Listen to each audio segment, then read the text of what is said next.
no, we appreciate them coming in. And we want them to have a good experience. How did the people feel when you decided to leave when you was doing the management for the other company? How did they feel? How did they feel after you told them you opened a franchise? So they were a little shocked, but Have they still been supportive since? my immediate boss was the one owner. There were like two owners of the company. He was a little pissed off because I guess he thought, I would, stick with that job for a while. My immediate boss was very supportive. But, I went back and I tried to get some part-time work when, I was struggling, and the owner of the company wouldn't take me back. Because, there were certain things that, like, they had part-time work for. It was printing and mailing bank statements for community banks. So at the end of the month, they're always swamped when business accounts would close out, and there was always a ton of work, for like 4 or 5 days. So I offered to come back and, help with that, and he said, no, you chose to left. What made you want to branch out from that? What gave you the idea to do what you're doing now? Well, the other job was, because it was printing bank statements, it was a secured building, so nobody could come in and out. They had to go through security, and it was a lot of pressure. You had to get things out on time. You had to make sure you didn't goof up. Like, we printed, dozens of different banks, so we had all their paper. Let's pick a name. Let's say we would do a Home Federal, or I don't know. Not we don't, but let's just pick Home Federal Regions. You got to make sure you had the right paper in the machine. You don't want to print somebody from Home Federal's statement on like Regions paper. Or put them in the wrong envelope, or put the wrong inserts in there. Have an envelope get double stuffed. It's all automated machinery, and machines aren't perfect. And sometimes it'll pull two statements and fold them, stick them in the same envelope. So there was like all sorts of checks and balances and processes. But my gosh, if you missed one, the customer is upset because probably his next door neighbor got his bank statement in his envelope, and now the bank is upset, your boss is upset.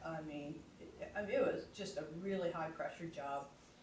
And, again, I was, sun up to sundown there, never met anybody, nobody, came and went in the building.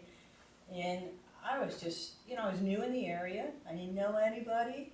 And I thought, I don't really want to be doing this for another 3 or 5 or 10 years, because you kind of want to have a life and meet people and actually get to talk to them. And so, Rita's does provide that opportunity.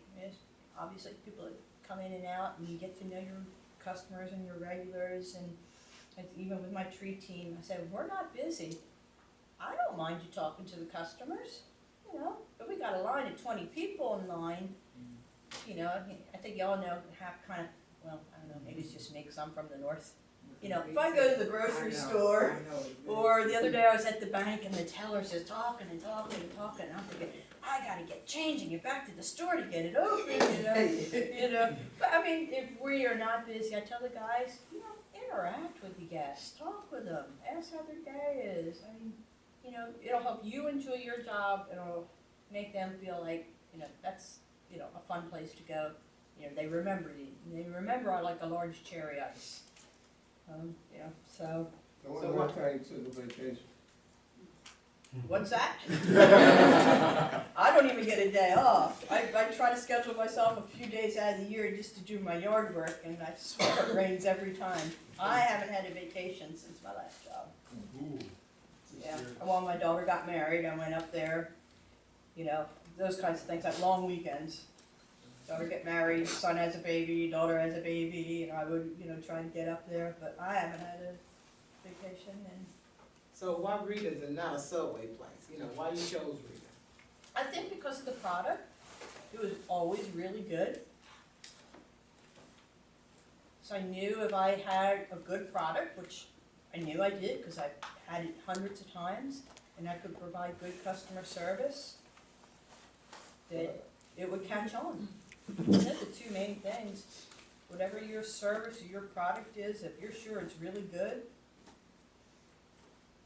and you can convince people, or, you know, show people that it's really good, convince them that they need it or would want it, and then treat them well and with respect, I think, you know, with a lot of hard work and perseverance, then you can get a business to go. But if So you're what about- serving something subpar, people aren't gonna come back. So what about like, cause Market Square is kind of like its own little community up there. So what about like the business community up there, the small business community?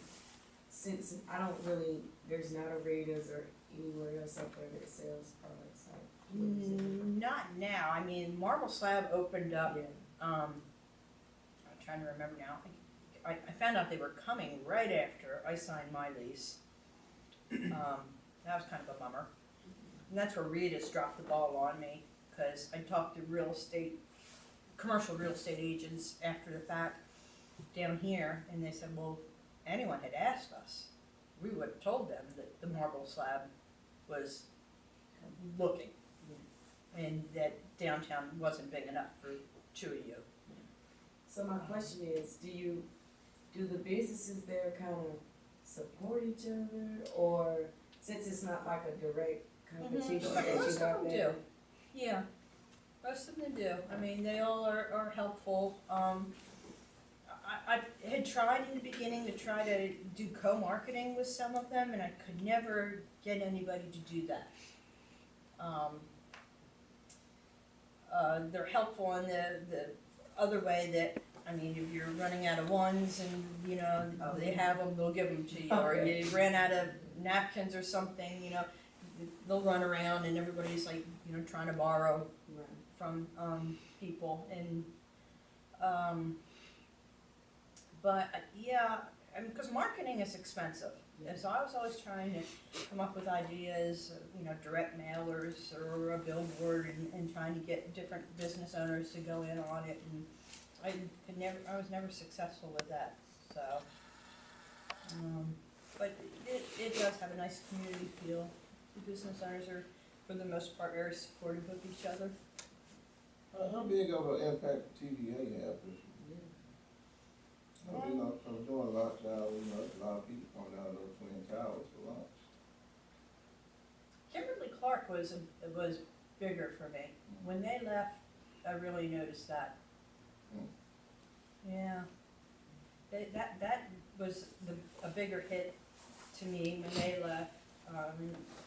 I mean, I have TVA people come in, but always in the back of my mind, because I stand there and look at those Twin Towers, and I think, how can I get those people into the store? And I really don't feel as though, you know, I get a ton of them into the store. The same way with the UT students. I just thought, you know, I can get all these UT college kids to come in, and you really can't. All of us in downtown Market Square just kind of like give up. They just have too much on campus and on the strip there.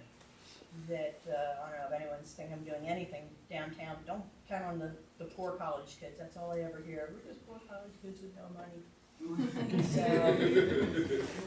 yep. So,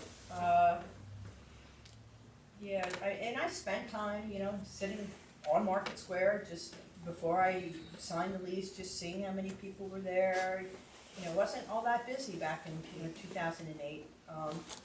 But just observe, try to see your area or where you're looking at it, and just, I don't know, do car counts or sit and if it's pedestrian, see how busy it gets during the hours that are gonna be your busy times, and see if you think that there's enough traffic there to support your business. What type of strategy do you have for your off-peak time? That's not good. Kind of strategy for my off-peak? Yes, and like off-peaks, you know, season. Off-peak season, okay, I didn't know if you meant like in the day, because we do have, like, we're actually slow at lunch and dinner, and we're busy after lunch and after dinner. But off-season, I sit in the store a lot by myself in the winter time. If anyone's ever come in, I'm usually sitting up at the counter with my laptop, and I just do a ton of research. I try to find, you know, businesses that I haven't gone to, cause I'll do business drops, I'll take them with like quarts of Italian ice and flyers on catering. Schools I go to for fundraisers and, you know, try to leave the ladies at the front desk our Italian ice. You know, some of these small business classes and things I look at, social media, try to get, you know, because I can't really afford to advertise, especially in the winter time, so I just try to be active on Facebook, Twitter, and Instagram. You know, I don't see like a huge, and it's hard to figure out a return on investment in social media. You know, it's just hard to track. I mean, I put specials out just for Facebook people and just for Twitter people, and hardly anybody ever comes in because of those, but I post things several times a day. I don't want to be overwhelming, but, you know, especially on Twitter, if they're not looking at their timeline right at that moment, they're not going to usually go back 8 hours. So I try to get things on there a few hours apart every day, and it keeps your name out there. Again, I mean, if you don't do something and put your name out there, nobody's going to know who you are. Nobody's going to know you're there, much less who you are. And Rita's doesn't really tell anybody what we are. I mean, people think we're a pizza shop where we have margaritas. That's the way to say. So in the So- wintertime, you have to put something back to try to make it through them Mhm. slow months. Yep. Yeah.